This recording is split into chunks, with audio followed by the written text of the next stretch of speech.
Hey everyone, I'm Sarah with WTI. Are you searching for the perfect card for your parent or a parent in your life? Now, it may seem sometimes like all the cards you look at are exactly the same. I was really excited to find this one. I thought it had the perfect message, so I wanted to get it for my parents. I love the fact that it's blank inside and I can write anything that I want and there's plenty of room. And on the outside, I love the fact that it says, just remember, no matter what life throws at you, at least you don't have ugly children. I got this for my parents as an anniversary card because, they've been married for a really long time and sometimes it's hard to find the perfect card.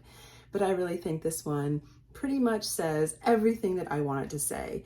This greeting card is from Greeting Cards for Everyone. It's thick and durable. It has a nice natural envelope that comes with it.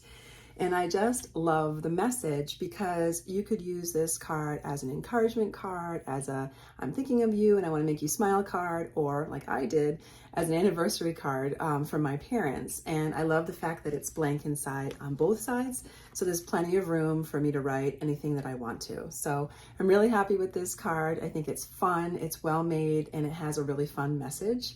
And that is my point of view.